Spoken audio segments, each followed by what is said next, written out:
Alors, ce qui est extraordinaire au niveau des névroses, c'est que les névroses sont formées d'angoisses très profondes. Et donc, l'ego a peur, l'individu a peur d'être rejeté. Et parce qu'il a peur d'être rejeté, il va développer des mécanismes de sécurité contre l'angoisse. Et c'est justement ça, la névrose. Ce sont les mécanismes de sécurité contre l'angoisse. C'est-à-dire que l'individu qui a peur d'être rejeté va tout faire pour être bien vu. Celui qui a peur d'être critiqué va cacher ses moindres défauts. Puis c'est là où s'installe la névrose. Celui qui a peur de ne pas être aimé, il va tout faire pour charmer, pour ne jamais s'opposer ni contrarier. La personne qui a peur d'avoir tort, elle va tout faire, développer des mécanismes de sécurité. Elle va vouloir avoir raison à tout prix, éviter toute erreur. Personne qui a peur, par exemple, de n'être pas en règle, va toujours suivre la route du devoir, justifier ses actions, rendre des comptes, vérifier à outrance certaines actions, d'où les manies et les obsessions. Alors, est-ce qu'on pourrait dire que la santé psychique consiste à s'adapter en permanence aux diverses circonstances de la vie? À quoi est-ce qu'il faut s'adapter, en fait? La santé psychique demande que l'on s'adapte à soi-même. À soi-même. Oui. Et s'adapter à soi-même, c'est très difficile parce que nous n'avons pas, lorsque nous sommes inconscients, nous n'avons pas suffisamment de conscience de soi.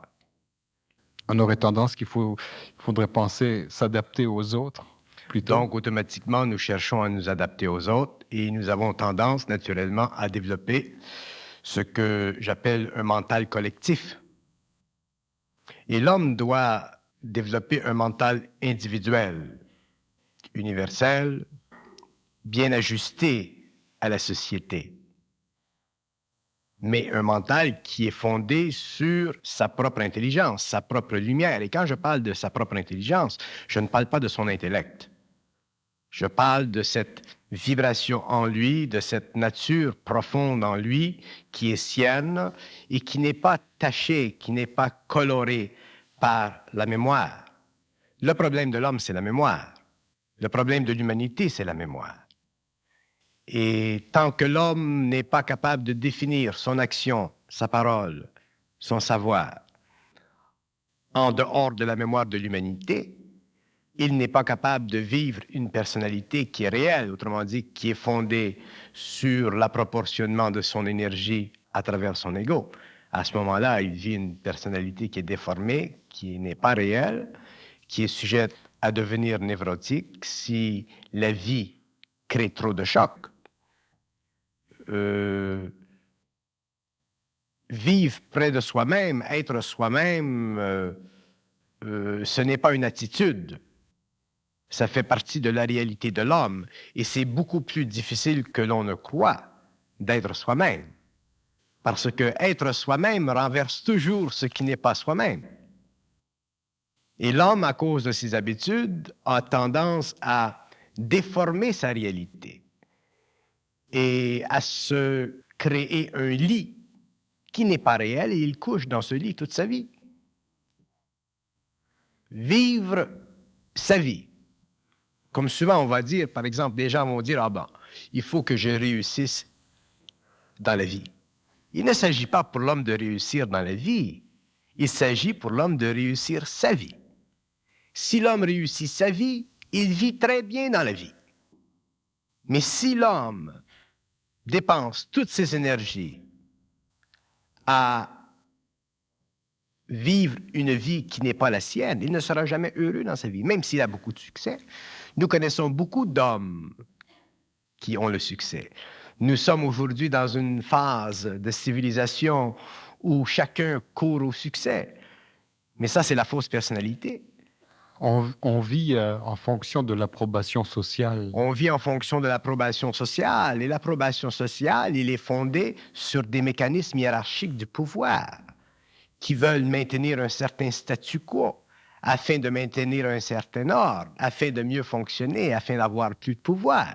C'est un cercle vicieux. Alors, s'adapter à soi-même, qui est ce soi-même-là? Ce soi-même, c'est l'invisibilité de l'homme. C'est cette partie de nous que nous ne connaissons pas, que nous devons apprendre à reconnaître avec le temps, que nous devons apprendre à reconnaître au fur et à mesure que nous réalisons que notre action, notre parole n'est pas réelle.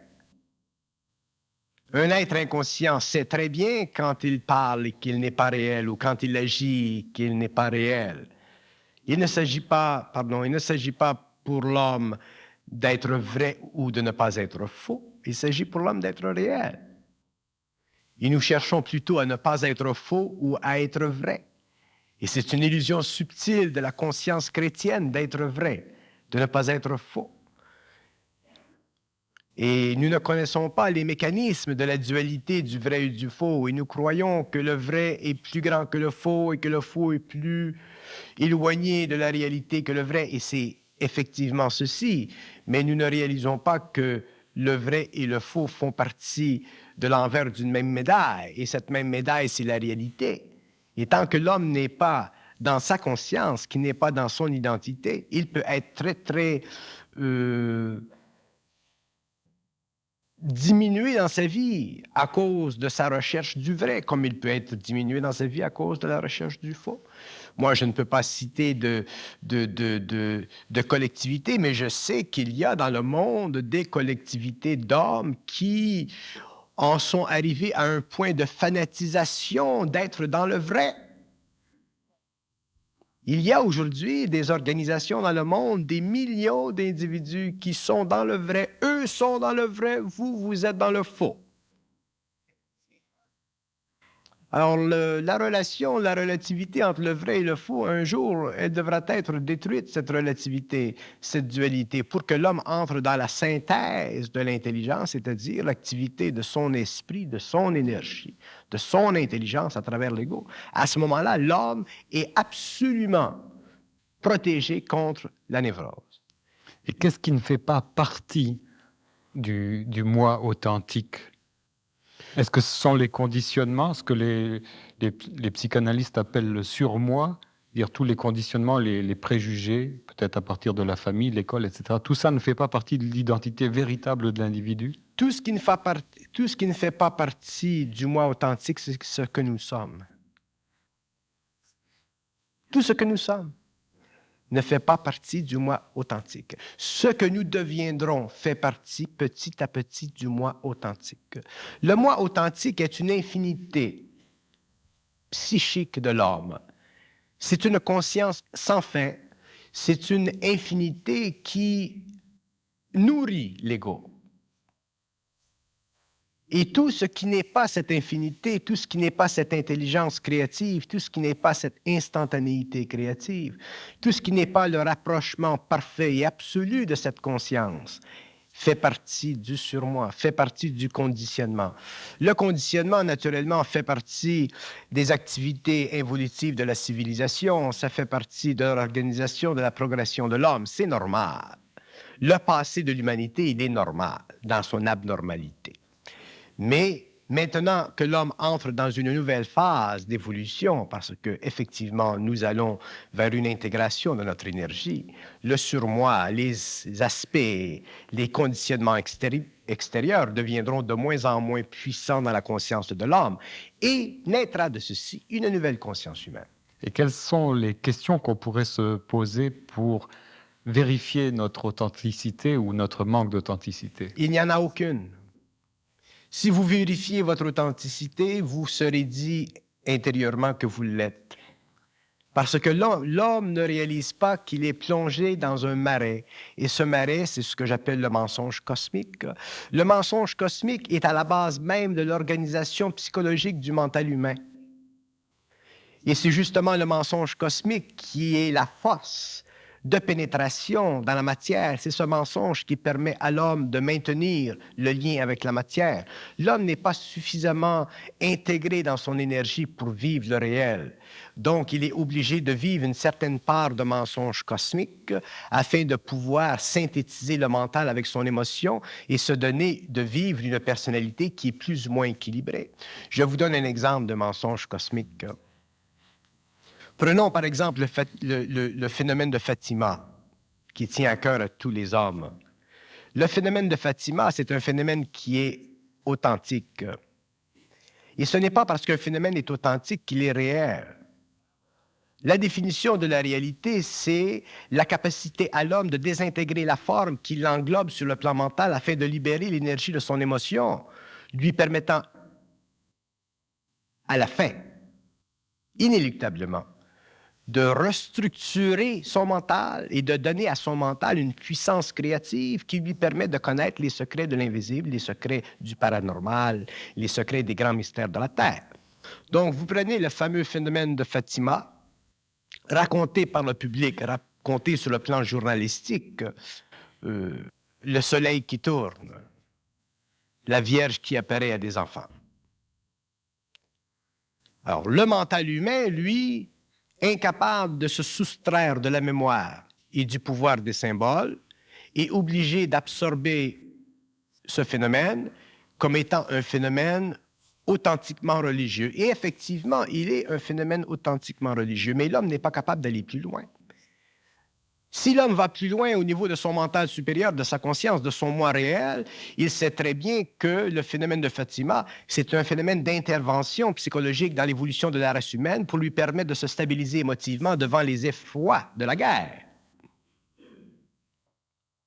Le phénomène de Fatima, c'est un phénomène qui permet à des forces qui font partie du subconscient de l'humanité de s'intégrer avec le subconscient personnel de l'homme, afin de lier la conscience humaine à la conscience collective pour maintenir un équilibre dans le monde. Ça fait partie des grandes tactiques gouvernementales, des plans invisibles vis-à-vis la conscience de l'humanité et la conscience planétaire de l'homme. Alors, vous affirmez qu'il y a des forces derrière ces phénomènes et que ce ne sont pas une projection de l'inconscient collectif ou une matérialisation de cet inconscient ou des espoirs de l'homme.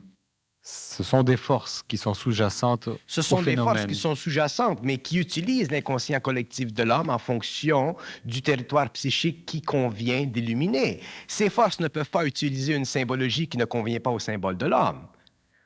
Donc, la Vierge, dans l'évolution de l'homme occidental, elle est très importante. Elle est grande dame, elle est hautement placée dans la hiérarchie des sphères. Donc, ces forces utilisent ce symbole pour donner à l'homme l'occasion de vérifier l'exactitude de ses actions dans un monde où risque la pénétration d'une trop grande astralité menant éventuellement à une Babylone. Donc, ces forces intelligentes sont très conscientes de la structure psychique de l'homme et elles utilisent les pensées, les émotions de l'homme pour faire avancer l'homme vers un état de paix qui est souhaitable. Bon, alors ça, c'est valable pour l'homme qui est foncièrement religieux, mais celui qui est athée à ce moment-là. Celui qui est athée, ce n'est pas parce qu'il est athée qu'il sera forcément obligé de renier le fait. Parce que le fait de Fatima, c'est un fait qui est effectivement, sur le plan de l'opinion mondiale, accepté. Les interprétations de ce fait varient. Si vous êtes religieux, si vous êtes scientifique. Les scientifiques sont incapables de répondre au phénomène parce que le phénomène fait partie encore de toute la constellation des phénomènes ovnis. Donc l'homme, un jour, sera obligé de se séparer mentalement de ce que j'appelle le mensonge cosmique, c'est-à-dire de l'alliance qui existe entre l'homme, entre l'être humain et les forces planétaires invisibles de l'évolution que l'on appelle les forces lucifériennes. Il ne s'agit pas de considérer les forces lucifériennes comme étant des forces lucifériennes dans le sens que nous le prenons sur le plan spirituel. Les forces lucifériennes, dans la haute hiérarchisation de leur pouvoir, sont des forces de très haute intelligence qui ont le pouvoir de créer sur une planète un processus évolutif de l'énergie permettant éventuellement à la forme de se réorganiser évolutivement et de créer et de donner comme produit final un être humain conscientisé à un certain niveau d'évolution, mais incapable de percer les territoires ténébreux des mystères de la création. Et l'homme, un jour, doit connaître, comprendre les mystères de la création comme il connaît les mystères de la vie matérielle, comme il connaît les mystères de la science. Donc, l'homme ne peut plus éventuellement être affligé par le mensonge cosmique, et pour ça, il lui faudra un jour faire la synthèse du bien et du mal, c'est-à-dire reconnaître qu'il existe dans la conscience de l'homme des forces opposées à l'évolution et des forces qui travaillent à l'évolution. Mais ces forces ont une chronologie. Il y a un temps pour l'involution, il y a un temps pour l'évolution, il y a un temps pour les forces des ténèbres, il y a un temps pour les forces de la lumière. Et les forces de la lumière, aujourd'hui, commencent lentement à descendre, mais elles descendent très lentement parce que les forces des ténèbres ont encore beaucoup de territorialité psychique sur la Terre. C'est pourquoi l'homme conscientisé, l'individu conscientisé qui en arrive à son identité, qui passe éventuellement à travers la fameuse initiation solaire, en arrivera à travailler avec des forces qui sont d'un autre ordre et l'évolution commencera sur cette planète. Mais à ce moment-là, ces hommes n'appartiendront plus à cette catégorie d'hommes qui sont minés par l'ignorance, c'est-à-dire totalement emprisonnés dans la dualité du bien et du mal, qui elle-même est encapsulée dans la fameuse réalité du mensonge cosmique qui ne pourra jamais et qui ne sera jamais firmé par les forces occultes de l'homme, parce que ça va contre leur intérêt. Pourquoi est-ce qu'il existe une tension dans le mental humain lorsqu'on prononce un mot comme luciférien ou force luciférienne? Pourquoi est-ce qu'on n'est pas capable d'identifier ça à quelque chose soit de positif ou de négatif? Il existe une tension là. Parce que nous avons de l'émotion dans le mental. Nous ne sommes pas capables de regarder la hiérarchisation des pouvoirs dans le cosmos en fonction d'une détermination créative. Nous sommes obligés de vivre ces grandes conceptions cosmiques à partir d'un plan spirituel qui a été conditionné par nos religions, par nos philosophies, par nos cultures, par nos races, par nos régions. Nous n'avons pas un mental libre. Nous ne sommes pas capables de faire le partage du bien et du mal et de voir l'importance du mal et de l'importance du bien. Nous ne sommes pas capables de voir qu'il existe dans le yin et le yang un mouvement de descente et un mouvement d'ascension, et que ce mouvement de descente et d'ascension fait encore partie de la pérégrination et du mouvement karmique et cyclique de la relation entre l'homme et le monde des morts. Donc, pardon. Mais l'aspect luciférien, est-ce que c'est relié à l'intellect de l'homme? L'aspect luciférien est relié à l'intellect de l'homme. L'intellect de l'homme est le produit de l'activité des forces lucifériennes sur la Terre. La conscience réelle de l'homme fait partie des autres forces qu'on appellera demain des forces de la lumière. Ce sont deux niveaux d'intelligence parfaitement intégrables les uns avec les autres, ou l'un avec l'autre, capables de travailler l'un avec l'autre, mais où celui qui est libre ne peut plus être emprisonné par celui qui est effectivement structuralisant, fossilisant, à longue haleine, éventuellement. Il faut qu'il y ait de la vie dans l'intelligence et non pas simplement de la forme. La fonction de l'intelligence luciférienne sur la Terre, ça a été justement de donner à l'homme la forme. La forme, qu'on appelle la pensée, a permis de développer l'ego. Une fois que l'ego est développé, l'homme doit comprendre les lois de la forme, c'est-à-dire comprendre les lois de la pensée, c'est-à-dire comprendre la source de la pensée, c'est-à-dire comprendre la loi de la connaissance, la loi de la question, la loi de la réponse, et réaliser qu'il existe derrière la forme une vibration, c'est-à-dire un rayonnement d'énergie qui fait partie de l'esprit de l'homme et qui peut éclairer la forme en dehors de la dualité et libérer l'esprit dans l'homme. Il faut que l'esprit un jour soit libéré dans l'homme pour que l'esprit puisse travailler avec l'homme et que l'homme puisse bénéficier de sa volonté, de son intelligence et travailler à l'édification d'une nouvelle civilisation basée sur des principes de vie, de conscience et de pouvoir ou de puissance qui ne sont plus égocentriques mais totalement génératifs. Et par où ça commence, la libération de l'esprit? La libération de l'esprit commence à partir du moment où l'homme est capable de se libérer de la forme, c'est-à-dire prendre la forme comme elle est, mais ne plus être assujetti à elle sur le plan de l'émotion et ne seulement la vivre que dans le mental. Si l'homme n'est pas capable de vivre la forme dans le mental sans qu'elle passe ou qu'elle soit filtrée par son émotivité, qui est déjà cultivée dans une famille, cultivée dans une région, dans une race, dans une nation, ainsi de suite, ou conditionnée par une histoire, l'homme est incapable de bénéficier de la forme et d'actualiser à travers la forme, parce qu'elle est nécessaire, l'énergie de son intelligence. Donc, l'homme ne peut jamais avoir conscience de son moi. Il n'a conscience que de la réflexion de son moi à travers la forme. C'est ce qu'on appelle la personnalité. Et au niveau de la science, est-ce qu'il y a un rapport avec cette énergie luciférienne? Mais oui, cette énergie luciférienne, je l'emploie dans un terme qui est cosmique, c'est-à-dire que je ne mets pas d'émotion dans la forme.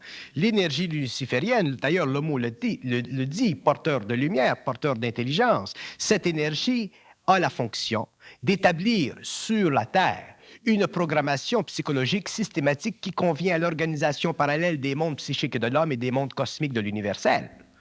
Donc, la fonction de l'intelligence, de cette intelligence luciférienne est de créer dans l'homme des modalités vibratoires sur le plan de la structure neurologique de son mental qui l'amènera petit à petit au cours de l'évolution jusqu'à la fin du 20e siècle à pouvoir corriger graduellement les rapports qui existent dans les inexactitudes de l'infinité vis-à-vis l'homme.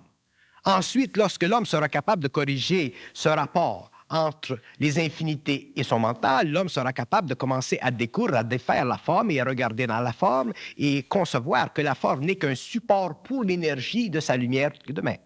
Donc, les forces lucifériennes travaillent avec les forces de la lumière, mais les hommes qui meurent et qui retournent dans les plans de la mort après la mort ou la vie sur la Terre, ne sont pas conscients de ces lois parce qu'ils ne sont pas suffisamment évolués. Un homme aujourd'hui qui serait amené à la mort et qui retournerait au monde de la mort et qui serait conscient ne pourrait pas rester, il ne pourra pas être régi par ces mondes. Mais peut-on se libérer de la peur des peurs qui est celle de la mort? Oui, effectivement, on peut se libérer de la peur de la mort, mais il ne s'agit pas de se libérer simplement de la peur de la mort. Il s'agit de comprendre que la mort n'est que le transfert d'une énergie à partir d'un plan à un autre. Que la mort, dans le fait, ça n'existe pas. Si vous parlez avec des gens qui sont morts et que vous leur demandez s'ils sont morts, ils vous diront qu'ils ne le sont pas. Et effectivement, ils ne le sont pas. Ce sont nos sens et notre conscience astralisée animale qui fait que nous avons peur de la mort, et ceci est en relation avec le conditionnement psychologique que nous avons vécu pendant des millénaires. Il y a sur la Terre des races, des hommes, des individus, des cultures, des sectes qui n'ont pas peur de la mort. Il y a eu dans le passé des phénomènes ou des phénomènes collectifs où la mort faisait partie du grand mouvement de la vie de l'homme. Mais ce que l'homme découvrira avec l'évolution, c'est-à-dire avec le partage de son énergie, c'est que la mort est un monde, est un plan vers lequel il ne doit plus retourner. Pour maintenir une conscience continue, à partir du moment où l'homme maintient une conscience continue, à ce moment-là, il possède une conscience immortalisable, c'est-à-dire une conscience qui est capable de rejeter le corps matériel, mais de continuer à maintenir la relation entre l'esprit et la mémoire éthérique de l'homme, qui est la conversion de toutes ces impressions astralisées au cours de sa vie, jusque dans la matière de son corps.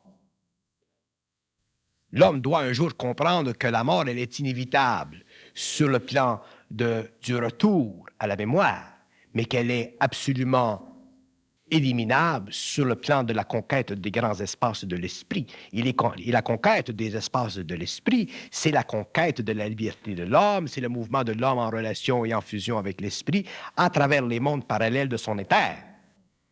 Et l'homme en arrivera à ceci parce que ça fait partie de l'évolution. C'est ça la 6e race racine de l'homme. C'est ça qui fait en sorte que ces hommes seront obligés de vivre ce que nous appelons une initiation solaire, c'est-à-dire une initiation où l'esprit est amené à vivre en étroite collaboration avec l'ego, mais sans que l'ego soit dominé par l'esprit et sans que l'esprit soit assujetti à l'ego à travers des formes astrales qui le rend prisonnier. Aujourd'hui, nous croyons que l'homme n'est pas libre, nous le savons. Nous croyons que l'esprit n'est pas libre, et nous le savons. Et pourquoi? Parce que l'esprit de l'homme est contrôlé par les forces astrales. Il ne peut pas percer à travers. Donc, l'ego de l'homme ne peut pas être libre. La vie est faite de défis qu'on relève constamment. Est-ce que sur le plan de la mort, il y a des défis à relever? Les défis continuent constamment parce que où vous parlez de défis, vous parlez de déséquilibre. Où vous parlez de défis, vous parlez de la puissance extraordinaire de la constellation ou des systèmes planétaires. Où vous parlez de défis, vous parlez des puissances astrales sur l'homme. Où vous parlez de défis, vous parlez du pouvoir de la mort sur la vie matérielle. C'est pourquoi souvent, les initiés diront que l'homme est un mort-vivant. Il faut qu'il en arrive un jour dans la vie de l'homme où le défi n'existe plus, où il n'y a que de la puissance. Le défi s'éteint devant la puissance. Mais tant que l'homme ne sera pas dans sa puissance, c'est-à-dire dans sa réalité, dans son moi réel, il sera obligé de défier, c'est-à-dire d'entrer en lutte avec les positions planétaires, avec la programmation astrale, avec toute la programmation qui résulte de son cyclisme réincarnationnel. Et ceci, c'est une forme absolument, je le dis, c'est une forme absolument injuste en ce qui concerne la réalité de l'homme, mais c'est une forme inévitablement nécessaire pour l'involution et la descente de l'homme et de l'esprit dans la matière. Bon. Euh, Personnellement, je ne fais pas de politique, là. J'ai toujours trouvé la gauche un peu maladroite et la droite un peu gauche. Mais qu'est-ce qui peut manquer à la politique aujourd'hui pour pouvoir faire une gestion saine du matériel La politique dans du le peuple? monde, elle manque de volonté. Il manque de volonté politique dans le monde. La volonté politique est un aspect créatif de la volonté et de l'intelligence de l'homme. Et la volonté politique n'existe pas parce que les hommes, les nations, les peuples, les idéologies sont des formes personnalisées de la conscience astrale de ces nations. Nous retrouvons sur le plan individuel comme sur le plan collectif des politiques des aspects astraux, c'est-à-dire subconscients, de l'activité des forces qui influencent l'homme. Si vous regardez aujourd'hui la problématique, par exemple, entre la Russie et les États-Unis, si vous parlez avec les dirigeants américains et vous parlez avec les dirigeants russes, vous verrez que tous les deux ont la raison de leur idéologie. Tous les deux ont la raison de leur intelligence. Tous les deux ont la capacité de prendre conscience, sur le plan de leur propre territorialité psychique, des valeurs fondamentales de leur statut idéologique. Ceci est une très grande et une très grave erreur qui peut mener à une confrontation. Pourquoi? Parce que les hommes politiques doivent un jour en arriver à réaliser que la conversion de toute forme d'idéologie ne peut se faire que si les hommes sont libres de l'idéologie et ne se servent de la forme que pour faire passer leur énergie créative. Mais ce n'est pas ce qui se passe. Les hommes, autant dans les unions, autant que dans les politiques, autant que dans le management, les hommes sont prisonniers de la forme. Ils ne sont pas capables d'utiliser la forme pour convertir l'énergie créative. Donc, ils deviennent prisonniers de la forme et effectivement, la forme étant régie par des lois de dualité, de vrai ou de faux, sont obligés de faire la compensation de leurs épreuves politiques. Et dans la compensation de leurs épreuves politiques, ils s'aperçoivent qu'il n'y a pas de pont, il n'y a pas de médiation possible entre les deux grands, donc il n'y a que l'inévitabilité des conflits. C'est pourquoi il m'est triste de dire que la situation mondiale ne peut que s'aggraver, elle ne peut pas se rendre mieux. Pourquoi? Parce qu'elle est encore régie par les lois lucifériennes, elle est encore régie par les lois astrales. Donc, il sera nécessaire, quelque part dans le temps, à la fin du cycle, qu'il se produise dans le monde ce que je peux appeler la démascation de la réalité, c'est-à-dire l'intégration ou la matérialisation sur la Terre d'une force puissante créative qui sera obligée de gérer et de prendre en main la dualité des nations et de mettre de l'ordre dans les affaires des hommes. Ceci sera le nouveau cycle. Parce que les hommes ne peuvent pas en arriver. Vous avez de temps à autre des hommes puissants, des hommes qui ont une belle intelligence, des hommes qui ont réellement un charisme, des hommes qui sont au-dessus des flots de la politique médiocre. Nous les connaissons, ces hommes. Qu'est-ce qui se produit? Souvent, ils se font assassiner. Souvent, ils ne sont pas entendus. Et c'est malheureux. Et ces hommes sont réellement impuissants à rendre dans le monde la qualité vibratoire et créative de leur moi parce qu'ils font dans le monde trop de dégâts. Ils feraient dans le monde trop de dégâts. Nous parlons souvent de la diplomatie. La diplomatie, effectivement, c'est le produit de la pensée française. Mais la diplomatie, c'est nécessaire dans le monde où nous sommes. Mais un jour, la diplomatie ne devrait plus être importante. Parce que dans le fond, la diplomatie, c'est l'hypocrisie élevée à un statut mondial. Dire que l'homme de la rue, s'il ment, on va le traiter de menteur, tandis que l'homme On ne peut d'État, pas on faire va ça au lui dire niveau c'est un de la diplomate. diplomatie. Exactement. Donc, ce qui se produit, c'est que vous voyez les diplomates qui se promènent avec des gants blancs et des mains feutrées, des langues douces, même veloutées, des yeux presque morts, dans ce sens qu'ils ne veulent pas exprimer leur moi. Donc, vous finissez par des politiques qui ne vont nulle part. C'est ça. Et en Europe, par exemple, il y a un terme pour expliquer ceci. Ils disent que les hommes politiques utilisent la langue de bois, c'est-à-dire qu'ils ne font que des promesses, mais jamais d'actes concrets. Oui. C'est ce qu'on D'accord. reproche un peu à la politique. Reprenons le phénomène hitlérien, sans en faire une apologie. Regardez Hitler. Hitler représentait, durant la Deuxième Guerre mondiale, et je parle simplement de Hitler d'un point de vue, il représentait une volonté politique, mais elle était négative. Hitler a réussi à faire en Europe ce qu'il a fait parce qu'il avait une volonté politique. Il semble que la volonté politique n'existe que dans les dictatures. Hitler, Staline. Pourquoi la volonté politique n'existerait pas dans les démocraties? Parce que nous avons donné trop au public de démocratie. Nous avons donné trop de liberté au public. Ceci ne veut pas dire que nous avons donné trop de liberté au public. C'est que nous avons mal informé le public de sa liberté. De sorte que nous sommes pris dans des situations aujourd'hui où les dictatures font ce qu'elles veulent et nous, qui représentons les démocraties, nous sommes obligés de plier le genou. Et lorsque vient un bonhomme qui est prêt à faire le stop, à dire « wow, c'est assez, là, la dictature, la nomenclature », on ne veut pas de lui. On dit qu'il est un faucon. C'est ce qui se produit avec le président américain Reagan. Si nous allons en Europe, c'est peut-être moins pire au Canada ou aux États-Unis, mais si nous allons en Europe, si nous allons en Amérique du Sud, nous voyons qu'il y a plus de sympathie pour la Russie qu'il y a pour les Américains. On n'aime pas les Américains. Et je vous assure que l'Amérique représente dans le monde l'autre côté de la médaille. Mais c'est peut-être parce qu'on les craint plus, les Russes, en Europe, que l'on peut craindre les Américains, qu'on a peut-être plus de respect pour les Russes que pour les Américains.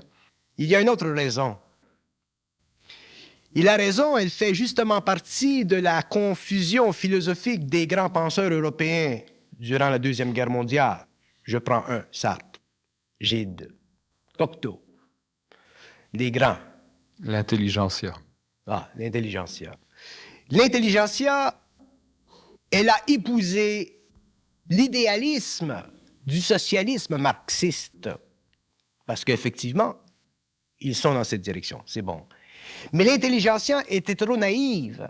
Elle ne connaissait pas les aspects plutoniens de la conscience marxiste instituée dans le bolchevisme après la Révolution. L'intelligentsia, elle a pensé pouvoir vivre le socialisme à la hauteur de l'esprit ou du front de Karl Marx. Ce n'est pas Marx qui a créé le communisme en Europe, c'est Staline. Ce sont les hommes qui ont été assoiffés du pouvoir. Ce sont les hommes qui ont travaillé avec des masses absolument ignorantes sur le plan politique. Et l'intelligentsia a tombé. Et finalement, elle s'est redressée jusqu'à un certain point.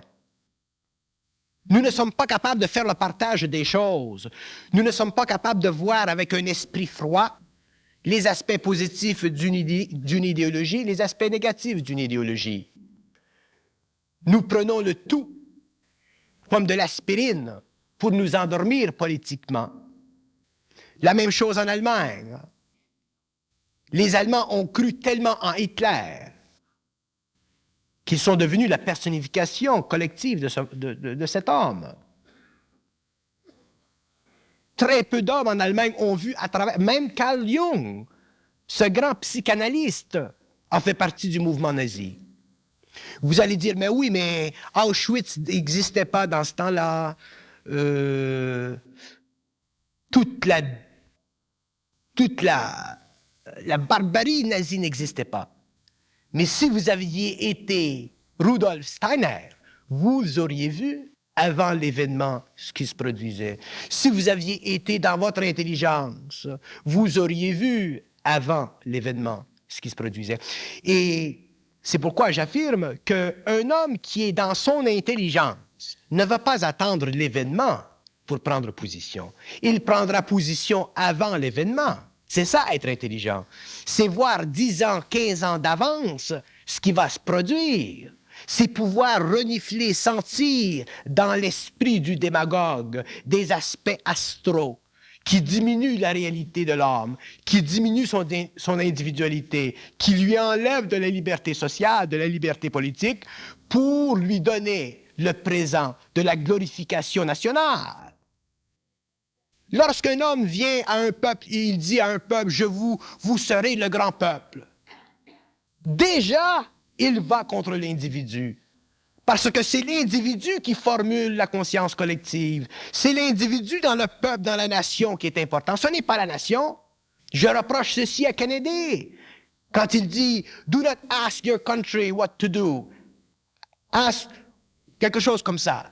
Ne demandez pas ce que votre peuple, votre nation peut faire pour vous. Demandez ce que vous pouvez faire pour votre nation. C'est subtil. C'est subtil. Moi, je veux bien faire pour ma nation. Du moment que ma nation ne m'enlève pas de liberté. Du moment que ma nation me permet de vivre en tant qu'individu. C'est subtil, le message de Kennedy. Sur le plan nationaliste, il a été bien reçu. Mais sur le plan de la réalité de l'homme, il faut faire attention. Mais vous annoncez l'avènement de l'intelligence. Mais que va-t-il se passer demain s'il y a de plus en plus d'hommes intelligents et qu'on n'est pas garant de leur honnêteté en arrière-plan? Est-ce que cette intelligence-là ne peut justement ne pas devenir encore plus destructive qu'elle n'a été de par le passé? Lorsque nous parlons d'intelligence, il y a différentes sortes d'intelligence. Il y a l'intelligence astralisée de l'homme et il y a l'intelligence pure, mentale de l'homme. L'intelligence de l'homme qui est créative, qui est pure, qui est mentale, qui n'est pas conditionnée par des aspects astraux, autrement dit subconscients, cette intelligence, elle est créative. Elle n'appartient pas à l'ego. Elle passe à travers l'ego.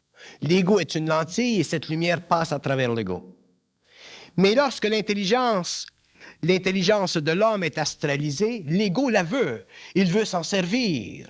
Il est mesmérisé par elle. Et lorsque l'homme est mesmérisé par son intelligence, il est très près de mesmériser les masses de cette intelligence. Et c'est là que nous avons la confrontation entre l'identité et la perte de l'identité. C'est ce qui s'est produit en Allemagne.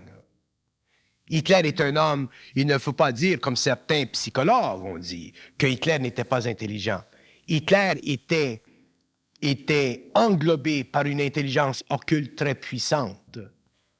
Il n'était pas suffisamment évolué sur le plan de l'esprit pour voir à travers cette forme. Ceci fait partie de sa vie, de sa programmation.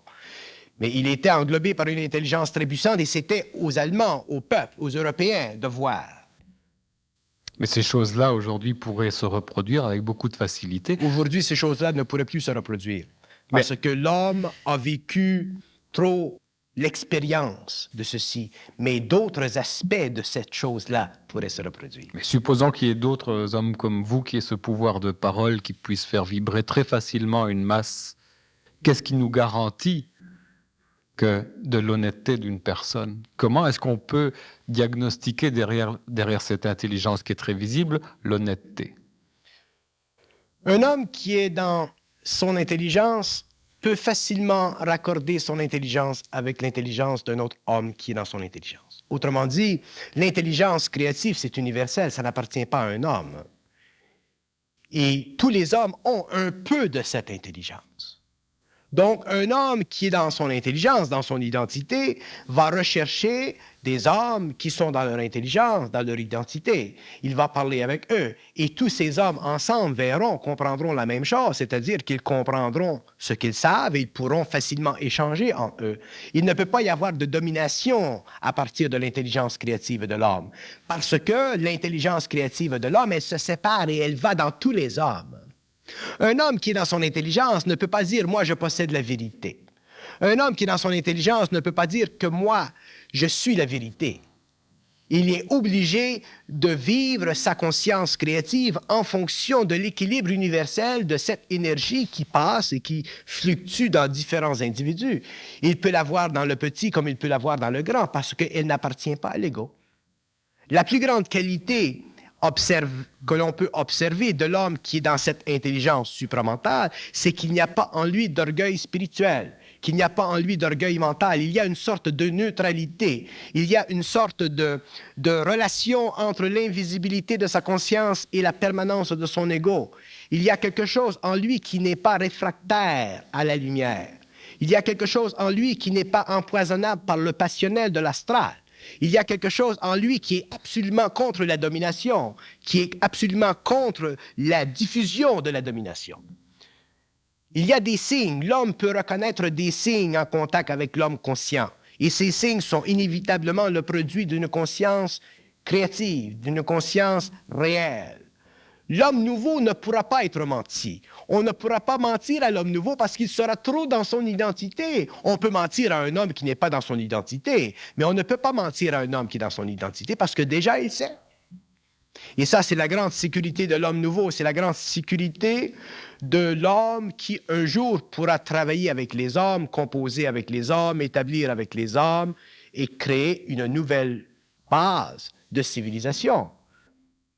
L'homme nouveau ne pourra pas être menti, il sera trop sensible à son intelligence. En attendant, pour la masse des peuples, comment est-ce que cette masse peut se protéger vis-à-vis d'un discours réactionnaire où on joue beaucoup sur l'émotion, etc. Comment est-ce qu'ils peuvent se protéger? Ils sont avertis. Il y a des hommes dans le monde qui avertissent. Moi, j'en suis un qui avertit à ma manière. Je dis, l'homme doit puiser dans sa conscience sa réalité, regarder dans le monde ce qui se passe et toujours voir la forme en fonction de son intelligence. S'il n'a pas la puissance intérieure, la force intérieure, la carence, s'il n'a pas la capacité de le faire, à ce moment-là, il est lui-même en danger. Ceci fait partie de sa propre expérience. Les hommes ne peuvent pas être secourus par une méthode, ils ne peuvent pas être secourus par une religion, ils ne peuvent pas être secourus par une politique. Les hommes ne peuvent être en sécurité qu'en fonction d'eux-mêmes. Et ils doivent apprendre à combattre intérieurement contre les forces en eux qui sont le produit du conditionnement et qui ont tendance à leur enlever de la volonté, à calfeutrer leur intelligence et à diminuer leur personnalité afin que ne vive pas l'étincelle de leur identité. Les gens qui sont sollicités lors de sondages et qui n'ont pas d'opinion, qui n'expriment pas d'opinion, est-ce que ça veut dire que ce sont des gens qui se prémunissent peut-être d'une tentative de récupération, qui veulent être à l'écart de toute décision prise? C'est quoi comme manifestation, ça, les gens qui n'ont pas d'opinion? Il y a une myriade de raisons. Il y a des gens qui n'ont pas... Prenons un plan, sur le plan politique, il y a des gens qui ne sont pas suffisamment informés, il y a des gens qui ne lisent pas, il y a des gens qui ne sont pas intéressés, il y a des gens qui ont été découragés politiquement, il y a des gens qui veulent simplement ne pas s'impliquer. Alors, supposons qu'il y ait toutes sortes de raisons. Dans une nation qu'il y ait beaucoup d'hommes intelligents. Ces gens-là ne peuvent pas embarquer dans une politique qui peut être dangereuse. À ce moment-là, ils ne vont plus exprimer d'opinion dans leur vote. On arrive à un cul-de-sac de la politique. Ça dépend. Avec l'accroissement de l'intelligence, non? Oui, bon. Je prends mon exemple. Supposons que moi, je me promène sur la rue, que Radio-Canada vient et que le type passe avec son micro, qu'il m'interviewe. Qu'est-ce que vous pensez de telle chose?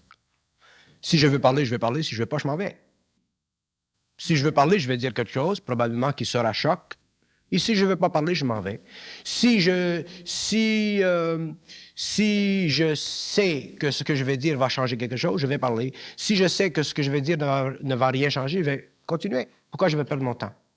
À ce moment-là, je vais tomber dans la catégorie de ceux qui n'ont pas d'opinion. Mais ce ne veut pas dire que je ne sais pas ce que j'ai à dire. Ça dépend de l'homme, ça dépend de l'individu. Il y a toutes sortes de raisons. Et la personne qui est athée, elle face à l'exemple qu'elle a devant elle où toute la masse est religieuse, quelqu'un qui n'a pas d'opinion religieuse, est-ce qu'il est plus à l'abri d'une névrose que ses compatriotes? Ça dépend encore. Puisqu'il n'a pas au-dessus de lui installé une autorité. Il y a des gens qui n'ont pas d'opinion parce qu'ils ne sont pas capables de formuler leurs pensées. Ils ne sont pas capables. Si nous les aidions, ces gens, à formuler leurs pensées, nous verrions qu'ils ont effectivement quelque chose à dire, et ce quelque chose à dire deviendrait une opinion. Il y a des gens qui ont beaucoup de difficultés à exprimer quelque chose. Pour eux, c'est un poids. Ce que je veux dire avec toutes ces questions, c'est que une personne qui sentirait le besoin de sortir justement de toutes les lois collectives, qu'elles soient religieuses ou politiques, je ne sais pas comment formuler ça. Il ne s'agit pas pour l'homme de sortir. Est-ce qu'elle ne deviendrait pas par le fait même une espèce de hors-la-loi par rapport à la société et à ses règles du jeu?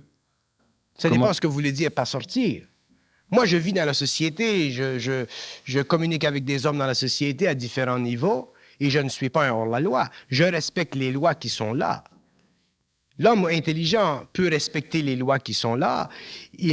Là où il va agir ou là où il sera intransigeant, c'est là où les lois lui enlèveront de la liberté.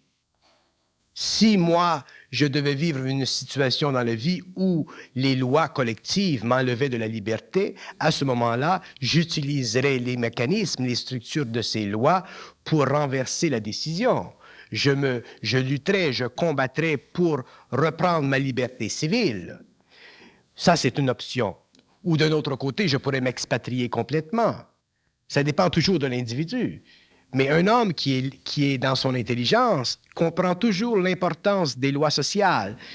Moi, je suis complètement contre l'anarchie. L'anarchie, c'est l'astralisation de l'intellect. Un homme qui, effectivement, réalise qu'il y a du déséquilibre dans la société, il va faire des choses, mais qu'il fasse des choses par les voies parlementaires, par les voies qui existent. S'il ne fait pas ces choses par les voies qui existent et qu'il entreprend seul de faire certains mouvements, il risque sa perte. Il y a des voies. La société, nous avons dans nos démocraties des mécanismes extrêmement sains pour l'évolution de nos idées et pour l'évolution de nos mœurs. Il s'agit d'utiliser ces moyens-là, d'utiliser la pression des masses, la pression des groupes, ainsi de suite. D'ailleurs, c'est ce qui se fait aux États-Unis, c'est ce qui se fait au Canada. Ceci est très sain. Et les mouvements qui militent en faveur de la paix, par exemple, dans le monde, est-ce que vous leur donnez une chance d'aboutir à... Les mouvements qui militent en faveur de la paix, ce sont des mouvements qui sont bons en eux-mêmes. Seulement que ces mouvements-là doivent aussi réaliser que dans leur mouvement vers la paix, ils peuvent réellement mettre en danger la paix. Il y a des mouvements dans le monde qui sont, par exemple, anti-nucléaires, qui sont anti-ci ou anti-ça, parlons de l'anti-nucléaire, et qui favorisent l'hégémonie de l'Union soviétique. C'est justement un peu... Et la Russie utilise ces gens-là, les paix, et ainsi de suite. Ça, c'est dangereux. Ça, ce n'est pas intelligent. Il faut voir l'équilibre, et c'est très difficile de voir l'équilibre. Comment manifester contre la paix et empêcher que l'Union soviétique prenne avantage de cette situation? Il s'agit de militer d'une façon qui est intelligente.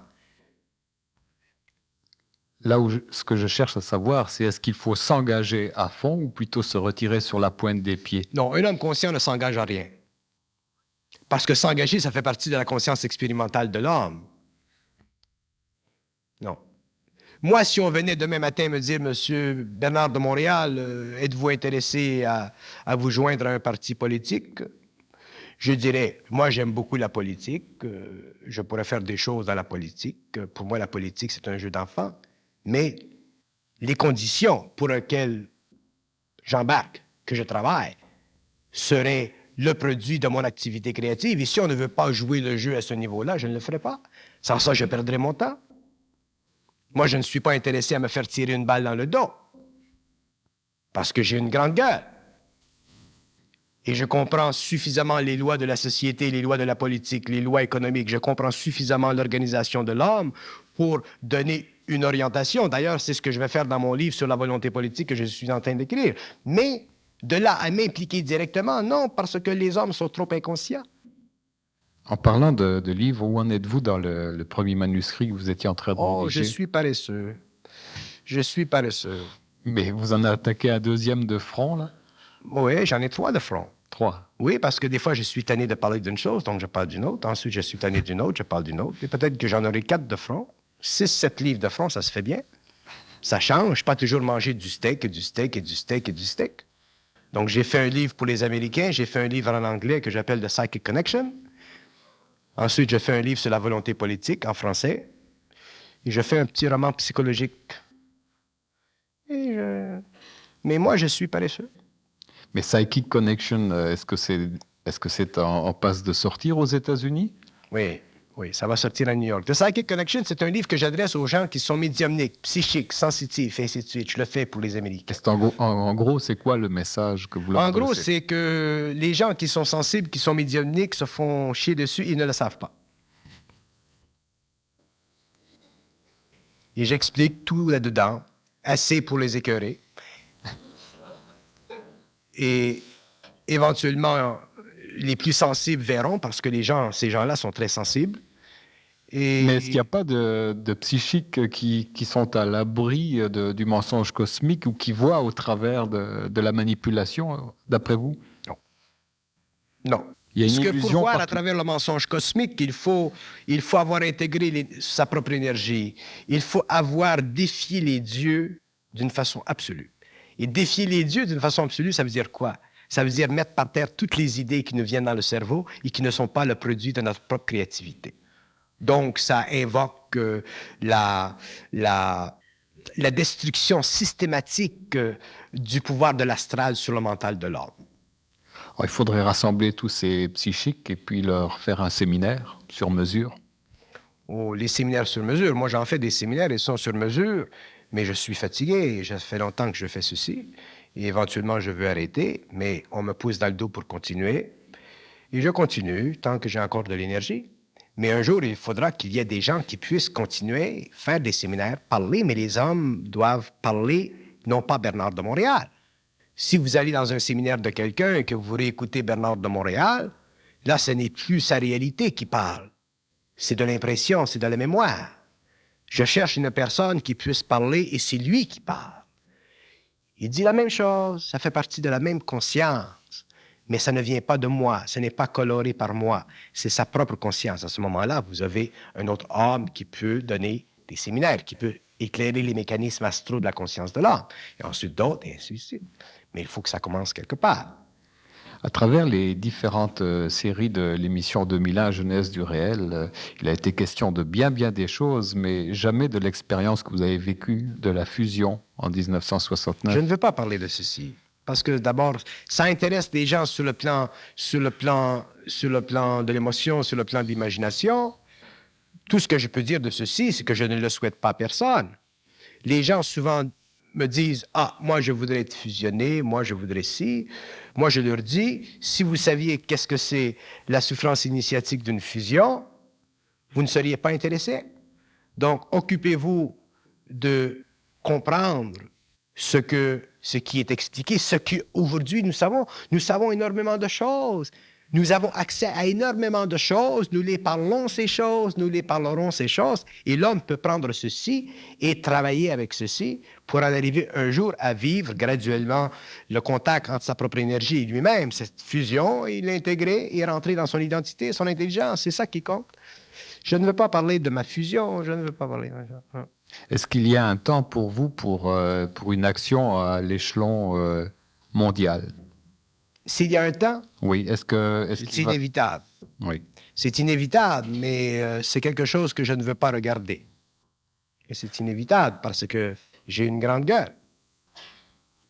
Et Est-ce que ça se fera dans les coulisses ou est-ce que vous serez directement exposé dans votre action? Je serai connu, oui. Mais pas avant 15 ans. Pas avant 15 ans. Le temps, il faut travailler avec le temps. C'est ce qui est extraordinaire chez vous, c'est cet état d'esprit qui vous permet de fonctionner avec le temps. C'est essentiel de travailler avec le temps. Un homme doit travailler pour composer, il doit travailler 10 ans, 15 ans, 20 ans, 30 ans. Qu'est-ce qui fait cette différence entre vous et moi? Moi qui veux concrétiser mes choses demain et vous dans 15 ans. C'est que moi, je ne suis pas impliqué dans ce que je fais. Ça ne me fait rien. Je ne cherche pas l'avenir, je le connais. Donc, je ne m'en occupe pas. Ça vient. Et l'homme doit en arriver un jour à vivre en fonction de son énergie. Son énergie la même. Il n'a pas à se préoccuper. Bien, merci beaucoup Bernard de Montréal. Et rendez-vous donc au 15 février.